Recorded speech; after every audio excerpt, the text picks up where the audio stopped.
The time my stepson looked at me across that dinner table and said what he said, I had already paid 11 months of his rent. I want you to sit with that for a second. 11 months, not my husband's money. Mine. My direct deposit, my overtime hours, my lunch breaks. I skit so I could stay late and close more files. I was the one who said yes when my husband asked if we could help his son get back on his feet. I was the one who set up the automatic transfer every first of the month. And I was the one standing in my own kitchen on a Saturday evening in front of my mother, my aunt, and my 2 sisters, hearing my stepson tell me I had no business speaking to him the way I did. The way I did. I had asked him to please not leave his things in the hallway again. That was it. That was the whole thing. I keep telling myself there was a version of that evening where none of it happened, where he just said, okay, or even just nodded and walked away, where my husband backed me up instead of going very quiet in a very specific way that I had started to recognize. But that's not the evening we got. What we got was my stepson, 26 years old, college graduate, 3.5 years of finding himself behind him, telling me, loudly, in front of everyone I love, that I needed to remember whose house this really was. Whose house? My name is the only one on the mortgage. I did not yell. I did not cry. I looked at him for a long moment, and then I said, very quietly, "Dinner is almost ready," and I walked back to the stove. My mother caught my eye. She didn't say anything either. She just looked at me with an expression I had seen before, the one that means she is filing something away for later. My husband said nothing. That was the part I kept returning to for days afterward. Not what my stepson said. I had half expected something like that to happen eventually, even if not so openly, even if not in front of my family. What I couldn't stop turning over in my mind was the silence beside me. The man I had married 14 months ago, standing 3 feet away and saying absolutely nothing. I need to back up, because I think people hear a story like this and they assume the woman was naive or desperate or that there were signs she ignored. Maybe that's true. Maybe I should have been harder to convince. But I want to be honest about who I was when I met my husband and what I thought I was walking into. I was 31. I had a good job, paralegal at a firm downtown, 7 years in. The kind of position where people actually listen when you talk in a meeting. I owned my condo, nothing fancy, but mine. 2 bedrooms, updated kitchen, a little balcony where I kept my tomato plants in the summer. I was not lonely in the desperate way people sometimes assume when a woman my age starts dating seriously. I was just ready. I had done a lot of things alone and I wanted a partner, my husband. I'll call him by what I called him then, what I still call him now, my husband, because that's what he is, even after everything, and names feel too personal for a story like this. My husband was 44 when we met. Handsome in a quiet, steady kind of way. Divorced for 4 years. 1 son from the marriage. The son lived in Austin at the time, which felt like a manageable detail. We dated for 8 months before he proposed. I thought I knew what I was agreeing to. His son. I'll call him what he is too, what he was supposed to be, my stepson. His son had been living in Austin, working a series of jobs that never seemed to last more than 6 or 8 months. Bartender. Then something in sales. Then a few months of freelancing that he described differently every time it came up. He was 25 when my husband and I got engaged. He came to the wedding. He was polite. He gave a short toast. I thought we were fine. Then 4 months into our marriage, my husband sat me down and told me his son was struggling. He had lost his latest job. He was 2 months behind on rent. He had asked his dad for help. And my husband, without talking to me first, which I noted and did not say enough about at the time, had told him yes. I want to be fair here. I understood the instinct. I do not think a parent should abandon a struggling child just because that child is technically an adult. But what bothered me, even then, was the way it was presented to me. Not as a question, not as a conversation. As a fact I was being informed of. My husband's exact words were, I told him we'd cover his rent for a few months until he gets sorted. He said we. I covered it. Because I loved my husband and I wanted to be a good partner, and because, honestly, $500 a month felt manageable, and I told myself it was temporary. That was month 1. By month 3, we had also absorbed his car insurance. By month 5, my stepson had moved out of his Austin apartment and driven his car, the insurance on which I was now paying, from Texas to our city, because my husband had suggested, again without a full conversation, that it might make more sense for him to be closer while he got back on track. He didn't move in with us. He rented a room in a house nearby, the rent on which I was still paying. But he was around, a lot. I want to tell you I raised concerns clearly and early. I want to say I set firm limits.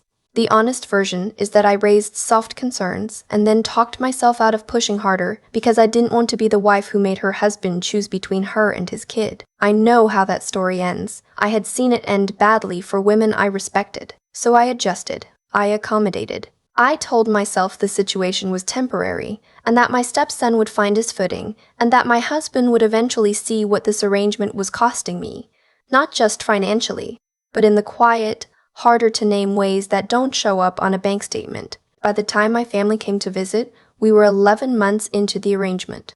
My stepson's rent, his car insurance, a loan for a course he said would help him change careers, which had been my suggestion, actually, because I thought structure might help him, and which came to $900 that I have not seen a single payment toward.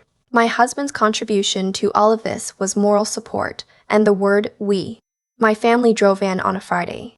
My mother, my Aunt Patricia, my sister Joanna, and my younger sister Bea.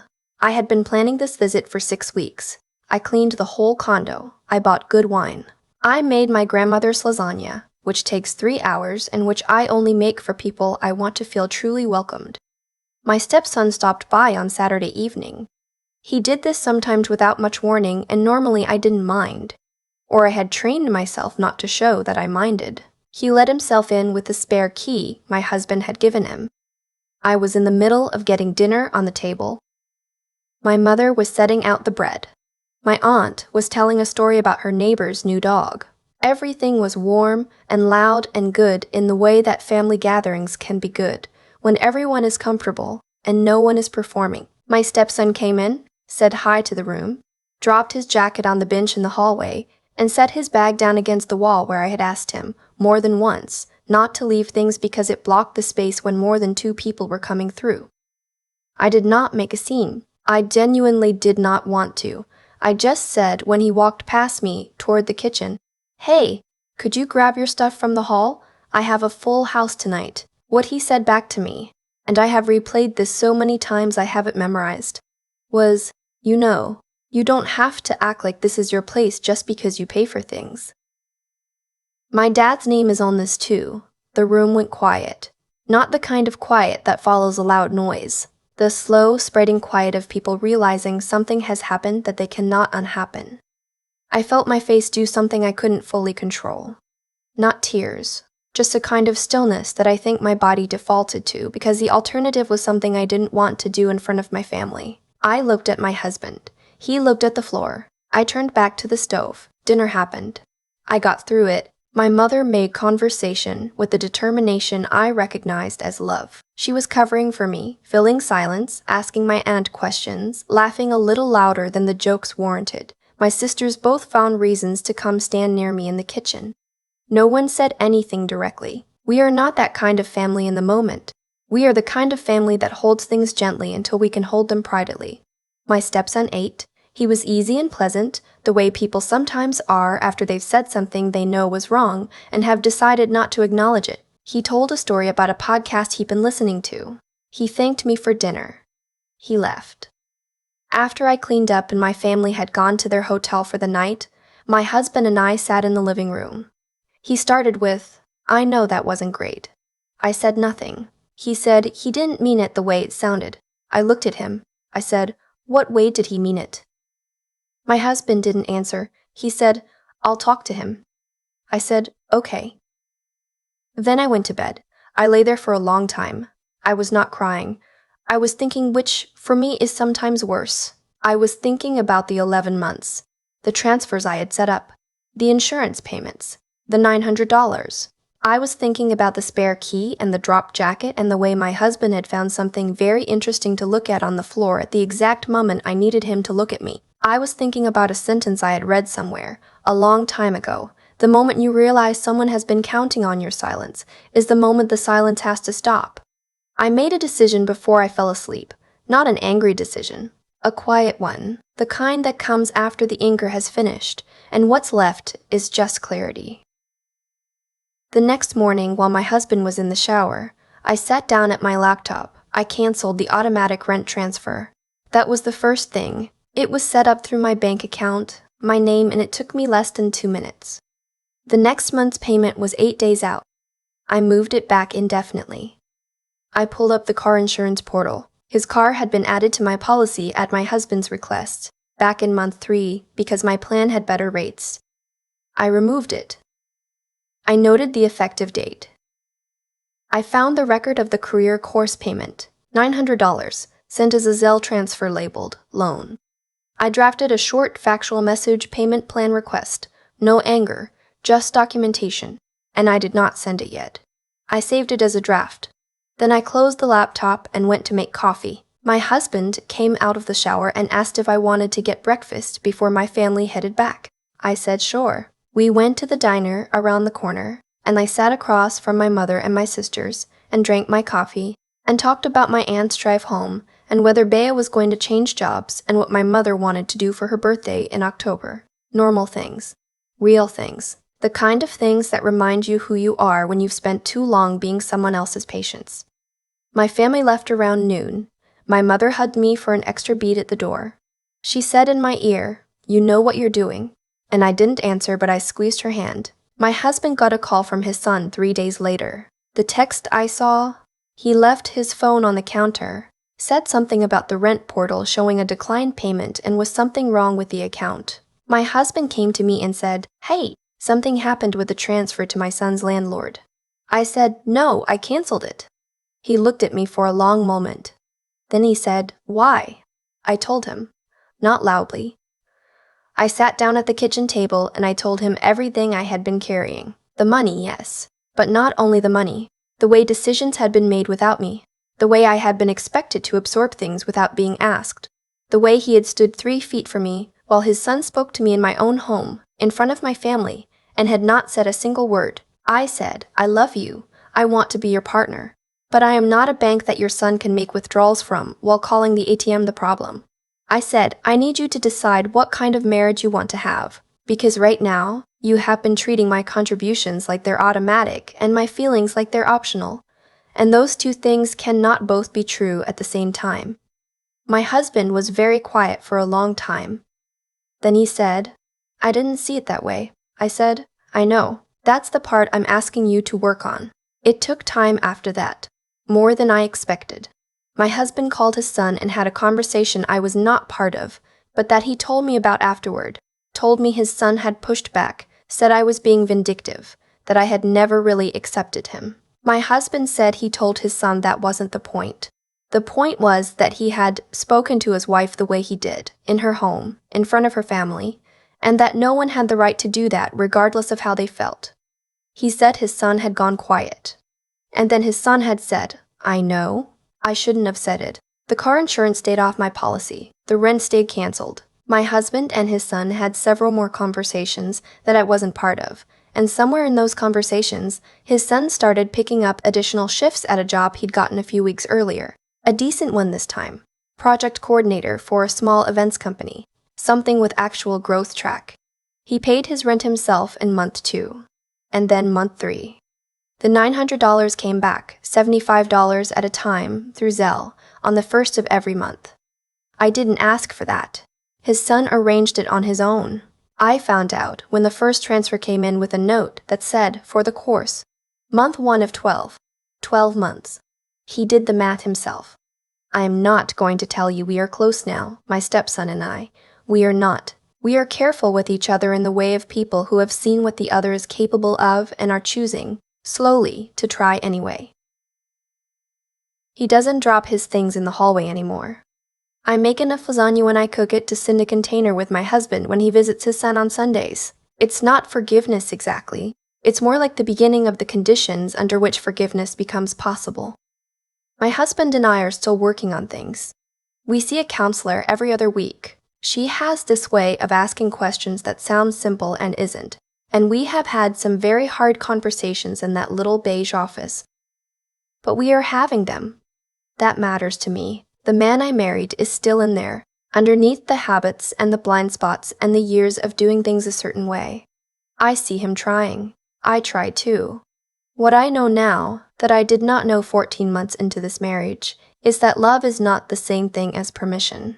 You can love someone and still require them to see you. You can be generous and still say, this is where the generosity ends, because past this point it is not generosity anymore, it is just disappearance.